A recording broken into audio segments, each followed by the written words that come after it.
नमस्कार दोस्तों, आइए जानते हैं आज मध्य प्रदेश की बड़ी खबरें। आज की पहली खबर है कि उज्जैन और शिवपुरी में बनेंगे एयरपोर्ट। सीएम मोहन यादव ने कहा कि उज्जैन और शिवपुरी में नए एयरपोर्ट बनाए जाएंगे। उज्जैन एयरपोर्ट के लिए भूमि अधिग्रहण की प्रक्रिया शुरू कर दी गई है। साथ ही उज्जैन में 3 नए आयुर्वेदिक कॉलेज भी खोले जाएंगे। आगे सीएम ने कहा कि इंदौर, उज्जैन और भोपाल के आसपास के इलाकों को जोड़कर मेट्रोपॉलिटन सिटी बनाई जाएगी, जिसमें आने वाले क्षेत्रों का विकास भी तेजी से होगा। एक ही घर या परिसर में 2 बिजली कनेक्शन मिले तो होगी कार्रवाई भोपाल में। यदि एक ही परिसर में 2 कनेक्शन के खिलाफ कार्रवाई शुरू होगी। इसको लेकर मध्य क्षेत्र विद्युत वितरण कंपनी तैयारी कर रही है। शहर में इस तरह के करीब 32,000 बिजली उपभोक्ता है। 1 साल पहले इसको लेकर एसीएस स्तर से चर्चा निरीक्षण भी हुआ था। तब 2 कनेक्शन को लेकर नई नीति बनाना तय किया गया था। साथ ही 1 साल से ही शहर में एक परिसर में 2 कनेक्शन देने पर रोक लगाई गई है। एमपी के पुलिस परिवारों के लिए स्मार्ट आवास का सपना होगा साकार। पुलिस परिवारों के लिए स्मार्ट आवास का सपना पूरा होने जा रहा है। रविवार को मुख्यमंत्री मोहन यादव ने उज्जैन में 289 करोड़ रुपए से पुलिस आवास, मेस, बैरक और प्रशासनिक संकुल भवन का निर्माण शुरू कराने को भूमि पूजन कर दिया। अब वाहन स्क्रैप या बेचने के बाद भी नंबर नहीं बदलेगा नंबर। मध्य प्रदेश के वाहन मालिकों के लिए बड़ी राहत की खबर है। लंबे समय से चर्चा में रही नंबर रिटेंशन सुविधा जल्द ही लागू होने जा रही है। इसके तहत 4 या 2 पहिया वाहन बेचने या स्क्रैप कराने के बाद भी वाहन नंबर मालिक के पास सुरक्षित रहेगा। इस सुविधा को लागू करने के लिए परिवहन विभाग नियमों में संशोधन करने जा रहा है। इसका प्रस्ताव भी शासन को भेजा है। एमपी में बेटरमेंट टैक्स लागू करने की तैयारी में सरकार। मध्य प्रदेश के सभी नगरीय निकायों में सरकार बेटरमेंट टैक्स लागू कर सकती है। इसमें प्रॉपर्टी की कीमत के हिसाब से टैक्स देना होगा। सबसे बड़ी बात, इसे एक साथ ही जमा करवाना होगा। दरअसल सरकार प्रदेश में विकास कार्यों के लिए कर्ज ले रही है। जिन इलाकों में ये काम होंगे वहाँ बड़ी प्रॉपर्टी की कीमतों का आकलन करके टैक्स लगाया जाएगा। सालों से मनपसंद जगह पर जमे टीचर्स हटेंगे तभी मिलेगी सैलरी। ग्वालियर बोर्ड परीक्षा से ठीक पहले शिक्षा विभाग ने वर्षों से चली आ रही अटैचमेंट प्रथा पर बड़ी कार्रवाई की है। जिले में अलग अलग कार्यालयों और मनपसंद स्कूलों में अटैच करीब 150 शिक्षकों को परीक्षाओं के लिए कार्य मुक्त कर दिया है। अब ये सभी शिक्षक अपने मूल पद पर स्कूल में उपस्थिति दर्ज कराएंगे, तभी फरवरी का वेतन मिलेगा। प्रदेश भर के स्कूलों में 1 फरवरी से एस्मा लागू किया जा रहा है। इसके पहले माध्यमिक शिक्षा मंडल ने सभी जिला शिक्षा अधिकारियों को सख्त निर्देश जारी कर दिए हैं। अब शिक्षक वहीं पढ़ाएंगे जहां उनकी पोस्टिंग है। एमपी में अब विदेश से भी होगी प्रॉपर्टी रजिस्ट्री की प्रक्रिया को और आसान बनाने के लिए अब राजधानी स्थित पंजीयन मुख्यालय में प्रदेश का पहला साइबर पंजीयन कार्यालय शुरू किया जा रहा है। इसके शुरू होने के बाद प्रदेश के किसी भी जिले की रजिस्ट्री यहाँ हो सकेगी। खरीदार को संबंधित जिले में जाने की जरूरत नहीं रहेगी। यहाँ रजिस्ट्री की पूरी प्रक्रिया पेपरलेस और फेसलेस तरीके से की जाएगी। इसके तहत विदेश में बैठे व्यक्ति भी बिना पंजीयन कार्यालय आए आसानी से किसी भी जिले में रजिस्ट्री करा सकेंगे। एमपी में समर्थन मूल्य पर गेहूं खरीदी पर बड़ा अपडेट। मध्य प्रदेश में गेहूं किसानों के लिए बड़ी खबर सामने आई है। प्रदेश में समर्थन मूल्य पर गेहूं उपार्जन के लिए पंजीयन प्रक्रिया का ऐलान कर दिया गया है। रबी विपणन वर्ष 2026 से 27 में गेहूं उपार्जन के लिए पंजीयन 7 फरवरी से शुरू होगी, जबकि प्रदेश भर के किसान 7 मार्च तक इसमें पंजीयन करा सकेंगे। राज्य के खाद्य नागरिक आपूर्ति एवं उपभोक्ता संरक्षण मंत्री गोविंद सिंह राजपूत ने किसानों से असुविधा से बचने के लिए निर्धारित समय में पंजीयन कराने का आग्रह किया है। उन्होंने बताया कि किसान पंजीयन की व्यवस्था को इस बार सहज और सुगम बनाया गया है। एमपी के इस जिले का होगा विस्तार। मध्य प्रदेश में इंदौर विकास प्राधिकरण वर्षों बाद नई स्कीम कॉलोनी के साथ शहर विस्तार में भूमिका निभाने वाला है। 7 स्कीमों में 2 साल से कार्य चल रहा है। अब 3 स्कीम और लाने की तैयारी है। ये स्कीम धार रोड राउ बाईपास इलाके में होगी। इस साल यहाँ काम शुरू होने की संभावना है। पुरानी स्कीमों में प्लॉट बिक्री भी साल के अंत तक शुरू हो जाएगी। इंदौर अहमदाबाद हाईवे पर ट्रक ने 4 वाहनों को मारी टक्कर। धार जिले में 2 दिन से कोहरे का कहर जारी है। धुंध का असर सुबह करीब 11 बजे तक रहा। इस दौरान इंदौर अहमदाबाद 4 लेन स्थित लबरावदा फाटे पर कोहरे के कारण तेज रफ्तार ट्रक ने 4 वाहनों में जोरदार टक्कर मार दी। गनीमत रही कि किसी को गंभीर चोट नहीं आई। हादसे के बाद 2 घंटे तक 4 लेन पर एक साइड वाहनों की आवाजाही बाधित रही। एमपी में फिर कड़ाके की ठंड। कश्मीर और हिमाचल में जारी बर्फबारी से चली सर्द हवाओं ने एक बार फिर मध्य प्रदेश के अधिकतर इलाके कड़ाके की ठंड की चपेट में आ चुके हैं। भोपाल, इंदौर समेत सूबे के 15 शहरों में कोल्ड डे जैसे हालात हैं, जबकि अगले 24 घंटे यानी 27 और 28 जनवरी को प्रदेश में मावठा गिरने की संभावना है। वहीं भोपाल, ग्वालियर और जबलपुर बारिश हो सकती है। अवैध कॉलोनी बसाने वाले की खैर नहीं। मध्य प्रदेश के बीते कुछ सालों में अवैध कॉलोनियों का विस्तार काफी तेजी से हुआ है। इन मामलों में कार्रवाई होने के बाद सबसे ज्यादा परेशानी उन लोगों को है जो सस्ते आशियाने या दीगर झांसों में आकर प्लॉट खरीदकर उसमें घर बनाने का सपना देख रहे होते हैं। लेकिन लोगों को झूठे सपने दिखाने वालों पर भी अब सरकार कड़ा रुख अपनाने की तैयारी में है। अवैध कॉलोनाइजरों पर न सिर्फ सख्ती होगी बल्कि करोड़ों का जुर्माना भी लगाएगी। एमपी में भील प्रदेश को लेकर हलचल। क्रांतिकारी टंटिया मामा की मूर्ति का अनावरण रतलाम के बाजना तहसील के राजापुरा गांव में माही नदी के तट पर रविवार को किया गया। मूर्ति अनावरण के बाद सभा में भारत आदिवासी पार्टी के संस्थापक एवं बांसवाड़ा डूंगरपुर के सांसद प्रत्याशी रहे कांति भाई रोत ने कहा, देश के आदिवासियों की बहुत सारी समस्याएं हैं जिनके समाधान के लिए मध्य प्रदेश, राजस्थान, महाराष्ट्र और गुजरात भील आदिवासी बाहुल्य क्षेत्रों को मिलाकर नए राज्य भील प्रदेश की स्थापना करनी ही होगी। दोस्तों, आप भी गांव से हैं, आपके भी खेत बाड़े या घर के बाहर लाइट की जरूरत है तो आप यह सोलर लाइट मात्र 650 रुपए में ले सकते हो। अभी 300 रुपए की छूट चल रही है। धीरे धीरे लाइट की कीमत बढ़ेगी। जल्दी से इसे ऑर्डर कर सकते हो। यह बिना बिजली के चलती है जो रिमोट से कंट्रोल कर सकते हैं। स्क्रीन पे लाइट की फोटो पे क्लिक करके ऑर्डर कर सकते हो। इस जिले के थानों का होगा मूल्यांकन। .mp में इंदौर पुलिस कमिश्नरेट की कार्य प्रणाली को बेहतर करने की दिशा में थाना प्रभारियों और थानों के कार्यों की मूल्यांकन प्रणाली के संबंध में डीसीपी मुख्यालय एवं अपराध ने निर्देश जारी किए हैं। प्रत्येक जोन में थानों के मूल्यांकन के लिए 3 सदस्यीय मूल्यांकन समिति का गठन किया जाएगा। इसमें संबंधित जोन के डीसीपी अध्यक्ष तो पुलिस आयुक्त द्वारा नामांकित एडिशनल डीसीपी और संबंधित जोन के एसीपी सदस्य रहेंगे। जिस थाने का मूल्यांकन किया जा रहा है उस थाने के प्रभारी व एसीपी प्रक्रिया में सम्मिलित नहीं होंगे। 27 से 28 जनवरी को इन जिलों में बारिश का अलर्ट। 27 जनवरी मंगलवार को भोपाल, उज्जैन, ग्वालियर, विदिशा, सागर, शिवपुरी, श्योपुर, शाजापुर, अशोकनगर, आगरमालवा, भिंड, मुरैना, दतिया, निवाड़ी, छतरपुर, टीकमगढ़, रतलाम, राजगढ़, गुना, नीमच और मंदसौर में बारिश हो सकती है। जबकि 28 जनवरी को जबलपुर, विदिशा, शहडोल, सीधी, सिंगरौली, सतना, सागर, रायसेन, मऊगंज, मेहर, छतरपुर, टीकमगढ़, रीवा, पन्ना, दमोह, नरसिंहपुर, उमरिया और कटनी में बारिश होने की संभावना है। एमपी के कॉलेजों में पढ़ाई जाएगी 2 नई भाषाएं। क्षेत्रीय भाषाओं के संरक्षण और संवर्धन की दिशा में उच्च शिक्षा विभाग ने एक अहम पहल शुरू की है। प्रदेश में 13 भारतीय भाषाओं में अध्ययन के लिए पाठ्यक्रम तैयार किए जा रहे हैं। इसी क्रम में बंगाली और पंजाबी भाषा के सिलेबस निर्माण की महत्वपूर्ण जिम्मेदारी जबलपुर जिले के 2 स्वशासी कॉलेजों को सौंपी गई है। इन कॉलेजों की ओर से तैयार किया गया पाठ्यक्रम प्रदेश भर के महाविद्यालयों में पढ़ाया जाएगा।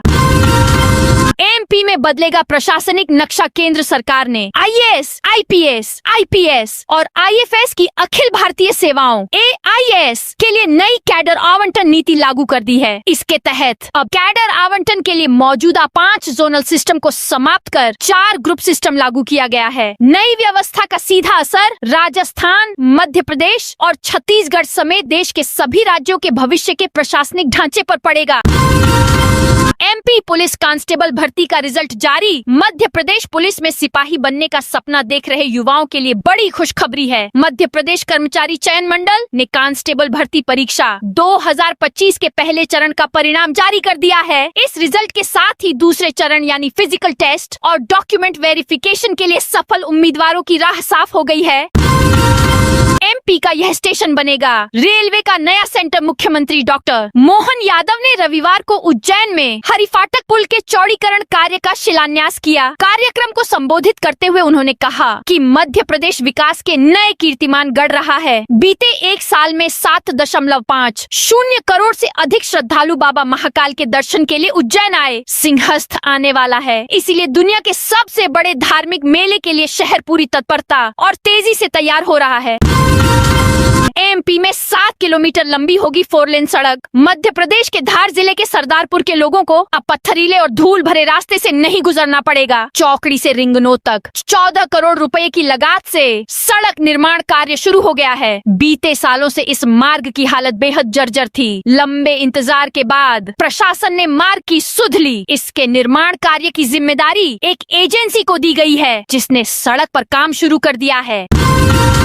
एमपी में गोमांस की तस्करी करते मां बेटी पकड़ाई। मध्य प्रदेश के पांडुर्ना जिले में पुलिस ने बड़ी कामयाबी हासिल करते हुए गोमांस की तस्करी करने वाली मां बेटी को गिरफ्तार किया है। मां बेटी स्कूटी से महाराष्ट्र से गोमांस लाकर मध्य प्रदेश में खपाने की तैयारी में थीं, लेकिन इससे पहले ही पुलिस ने दोनों को गिरफ्तार कर लिया। पुलिस ने आरोपी मां बेटी के पास से 33 किलो गोमांस और स्कूटी जब्त की है। मुखबिर की सटीक सूचना पर पुलिस ने इस कार्रवाई को अंजाम दिया है। एमपी के 21 अधिकारी कर्मचारियों को बड़ा सम्मान। मध्य प्रदेश के 21 अधिकारी कर्मचारियों को बड़ा सम्मान मिलेगा। केंद्रीय गृह मंत्रालय ने इसकी घोषणा की है। पुलिस विभाग के इन अधिकारियों कर्मचारियों को राष्ट्रपति के विशिष्ट सेवा व सराहनीय सेवा पदक दिए जाएंगे। गृह मंत्रालय की घोषणा के अनुसार मध्य प्रदेश पुलिस के 4 अधिकारी एवं कर्मचारी को राष्ट्रपति का विशिष्ट सेवा पदक मिलेगा। 17 अन्य अधिकारियों कर्मचारियों को सराहनीय सेवा पदक प्रदान किया जाएगा। विशिष्ट सेवा पदक और सराहनीय सेवा पदक अलंकरण समारोह स्वतंत्रता दिवस यानी 15 अगस्त 2026 को आयोजित किया जाएगा। नगर निगम को सुप्रीम कोर्ट से बड़ा झटका। 1825 दैनिक वेतनभोगी मास्टर कर्मचारियों को नियमित कर्मचारी का दर्जा देने के मामले में इंदौर नगर निगम को सुप्रीम कोर्ट से बड़ा झटका लगा है। शीर्ष अदालत ने मप्र हाईकोर्ट के आदेश में हस्तक्षेप से इनकार करते हुए निगम द्वारा दायर सभी विशेष अनुमति याचिकाएं खारिज कर दी। इसके साथ ही हाईकोर्ट का आदेश अंतिम रूप से प्रभावी हो गया है। 6 लेन से जुड़ेंगे एमपी के 2 बड़े शहर। मध्य प्रदेश में पर्यटन के माध्यम से नए रोजगार सृजित हो रहे हैं। मुख्यमंत्री डॉक्टर मोहन यादव ने उज्जैन में एक रिसोर्ट का शुभारंभ करते हुए यह बात कही। इंदौर रोड स्थित भव्य होटल एंड रिसोर्ट में हुए कार्यक्रम में उन्होंने कहा कि श्री महाकाल महालोक के बाद उज्जैन की अर्थव्यवस्था और विकास को पंख लग गए हैं। यहाँ अनेक होटल, रिसोर्ट और धर्मशाला सभी श्रद्धालुओं को सुविधा प्रदान कर रहे हैं। सीएम मोहन यादव ने कहा कि हमारे यहाँ अतिथि देवो भव की परंपरा है। उन्होंने बताया कि इंदौर और उज्जैन को 6 लेन से जोड़ा जा रहा है और बाद में इनके बीच मेट्रो भी दौड़ेगी। स्लीपर बसों में करना होगा नियमों का पालन। स्लीपर बसों में अन्य राज्यों में हुए हादसों के बाद अब परिवहन विभाग ने इन स्लीपर बसों की जांच का अभियान शुरू किया है। परिवहन विभाग ने सभी बस संचालकों को नोटिस जारी कर 3 दिनों के भीतर स्लीपर बसों को निरीक्षण के लिए परिवहन कार्यालय प्रस्तुत करने के निर्देश जारी किए हैं। विभाग सर्वप्रथम यह सुनिश्चित करना चाह रहा है कि सभी स्लीपर बसों में फायर डिटेक्शन सिस्टम FADSS लगा हुआ हो। 27 जनवरी से पेपरलेस होगा नगर निगम। नगर निगम में अब कागजी काम पूरी तरह से यह पेपरलेस होने जा रही है। IT विभाग के अधिकारियों ने बताया कि 27 जनवरी से इस नई व्यवस्था के लागू होने के बाद कोई भी नई आधिकारिक फाइल मैन्युअल कागज पर प्रोसेस नहीं की जाएगी। अब सभी विभागाध्यक्ष फाइलों का निपटारा ऑनलाइन ही करेंगे। इस सिस्टम का ट्रायल रन सामान्य प्रशासन विभाग GAD के साथ शुरू कर दिया गया है। अपर आयुक्त वरुण अवस्थी ने कहा कि इस रोल आउट के हिस्से के रूप में सिस्टम के भीतर आधिकारिक ईमेल ID जनरेट की जा रही है। महाकाल मंदिर गर्भगृह में प्रवेश का मामला सुप्रीम कोर्ट पहुंचा। ज्योतिर्लिंग महाकालेश्वर मंदिर के गर्भगृह में नेताओं और VIP को प्रवेश दिए जाने का मामला हाई कोर्ट के बाद अब सुप्रीम कोर्ट तक पहुंच गया है। याचिका में सवाल उठाया गया है कि जब गर्भगृह में VIP और रसूखदार लोगों को प्रवेश मिल रहा है तो आम श्रद्धालुओं को इससे वंचित क्यों रखा जा रहा है। डिप्टी CM संत रविवाद महाराज मंदिर निर्माण देखने पहुंचे। सागर के बड़तुमा में 100 करोड़ रुपए की लागत से निर्माणाधीन संत रविदास महाराज मंदिर एवं संग्रहालय का सोमवार को उप मुख्यमंत्री राजेंद्र शुक्ल ने निरीक्षण किया। उन्होंने निर्माण कार्य की प्रगति की जानकारी ली और मंदिर की ड्राइंग देखकर इंजीनियरों से विस्तार से चर्चा की। निरीक्षण के दौरान डिप्टी CM ने कहा कि मंदिर निर्माण कार्य निर्धारित समय सीमा में पूरा किया जाए और गुणवत्ता में किसी प्रकार की लापरवाही न हो। रीवा केंद्रीय जेल से आजीवन कारावास के 9 बंदी रिहा। रीवा में गणतंत्र दिवस के मौके पर एक अहम फैसला सामने आया। राज्य शासन के जेल विभाग के निर्देश पर केंद्रीय जेल रीवा से आजीवन कारावास की सजा काट रहे 9 बंदियों को रिहा किया गया। ये सभी बंदी हत्या और अन्य मामलों में सजा काट रहे थे और सजा की अवधि व शासन से मिली छूट को मिलाकर 20 साल पूरे कर चुके थे। कान्हा टाइगर रिजर्व में बाघ चीतल का वीडियो। मंडला जिले के कान्हा टाइगर रिजर्व से वन्य जीवन का एक वीडियो सामने आया है। इस वीडियो में एक बाघ और चीतल के बीच का रोमांचक दृश्य कैद हुआ है, जो जंगल के प्राकृतिक संतुलन को दर्शाता है। चीतल से करीब 50 फीट दूर बाघ अपने शिकार को काफी देर तक देखता रहा। ऐसा लगा कि जंगल के राजा का पेट भरा हुआ है, वे शिकार के मूड में नहीं। इसके बाद बाघ चीतल को छोड़ दूसरी तरफ चला गया। इंदौर एयरपोर्ट की रैंकिंग फिसली देवी। अहिल्याबाई होलकर अंतर्राष्ट्रीय एयरपोर्ट की रैंकिंग में गिरावट आई है। एयरपोर्ट सर्विस क्वालिटी (ESQ) सर्वे की 2025 की चौथी तिमाही अक्टूबर से दिसंबर की रिपोर्ट में इंदौर एयरपोर्ट 2 पायदान फिसलकर चौथे से छठे स्थान पर पहुंच गया है। पिछली तिमाही जुलाई से सितंबर में यह चौथे नंबर पर था। 13 महीने बाद MPPSC अभ्यर्थी फिर धरने पर अपनी 10 सूत्री मांगों को लेकर MPPSC कार्यालय के सामने धरना दे रहे अभ्यर्थियों का 4 दिवसीय धरना दूसरे दिन भी जारी रहा। धरना 27 जनवरी तक किया जाएगा। नेशनल एजुकेटेड यूथ यूनियन के संयोजक राधे जाट ने बताया कि गणतंत्र दिवस की पूर्व संध्या पर रविवार को धरना स्थल पर संविधान का पाठ किया गया। वहीं आज सुबह झंडा वंदन भी किया जाएगा। 31 दिसंबर थी फायर NOC की डेडलाइन। विधानसभा के शीतकालीन सत्र से पहले मप्र में फायर एक्ट का ड्राफ्ट सीनियर सेक्रेटरी समिति में रखा गया था, पर सहमति नहीं मिली थी। इस ड्राफ्ट पर अब तक काम चल रहा है और अंतिम रूप नहीं दिया जा सका है। वहीं अलग अलग स्तर पर फायर NOC के लगभग 800 मामले अटके हुए हैं। इनमें इंडस्ट्री के फायर NOC के नवीनीकरण के मामले भी हैं। अप्रैल मई में MBA सेकंड सेमेस्टर परीक्षा से होगी शुरुआत। देवी अहिल्या यूनिवर्सिटी DAVV की परीक्षा और मूल्यांकन व्यवस्था पूरी तरह हाईटेक होने जा रही है। अब परीक्षार्थियों की कॉपियां पेन पेंसिल से नहीं बल्कि कंप्यूटर स्क्रीन पर माउस के जरिए जांची जाएंगी। यूनिवर्सिटी प्रशासन ने इसके लिए टेंडर प्रक्रिया शुरू कर दी है। इसकी शुरुआत अप्रैल मई में होने वाली MBA सेकंड सेमेस्टर की परीक्षा से की जाएगी। प्रदेश की किसी भी पारंपरिक यूनिवर्सिटी में लागू होने वाला यह पहला ऑनलाइन वैल्यूएशन प्रोजेक्ट होगा। लाल टिपारा गौशाला में बनेगा नया पार्क। नगर निगम में स्वच्छता और वायु प्रदूषण की रोकथाम के लिए निजी कंपनी और ठेकेदार कॉर्पोरेट सामाजिक जिम्मेदारी फंड CSR फंड देने के लिए आगे आ रहे हैं। राजस्थान स्टेट की एक गैस कंपनी ने नगरीय क्षेत्र में एक पार्क विकसित करने के लिए निगम से पहल की है।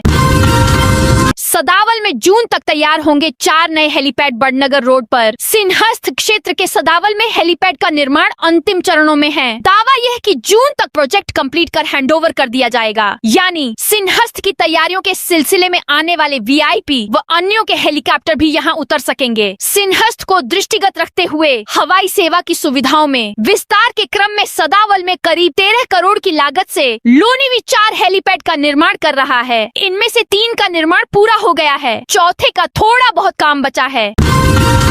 MP में बेटरमेंट टैक्स लागू करने की तैयारी में सरकार। मध्य प्रदेश के सभी नगरीय निकायों में सरकार बेटरमेंट टैक्स लागू कर सकती है। इसमें प्रॉपर्टी की कीमत के हिसाब से टैक्स देना होगा। सबसे बड़ी बात, इसे एक साथ ही जमा करवाना होगा। दरअसल सरकार प्रदेश में विकास कार्यों के लिए कर्ज ले रही है। जिन इलाकों में ये काम होंगे वहाँ बड़ी प्रॉपर्टी की कीमतों का आकलन करके टैक्स लगाया जाएगा।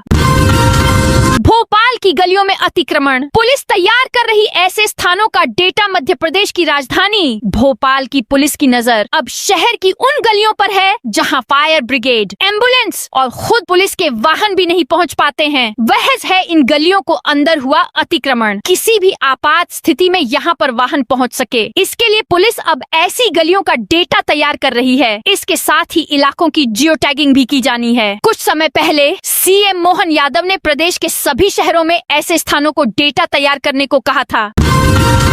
एम्स भोपाल में कैंसर के डर और तनाव को दूर करने के लिए खुला केप सेंटर। कैंसर का नाम सुनते ही अक्सर मरीज और उनके स्वजन गहरे मानसिक तनाव और डर में डूब जाते हैं। इलाज से ज्यादा बीमारी को लेकर फैली भ्रांतियां उन्हें तोड़ देती हैं। इस डर को खत्म करने और मरीजों को मानसिक रूप से मजबूत बनाने के लिए एम्स भोपाल ने एक शुरुआत की है। संस्थान में cancer awareness and patient empowerment camp सुविधा केंद्र खोला गया है। यह केंद्र अस्पताल के तकनीकी इलाज और मरीज की सामान्य समझ के बीच एक मजबूत सेतु का काम करेगा।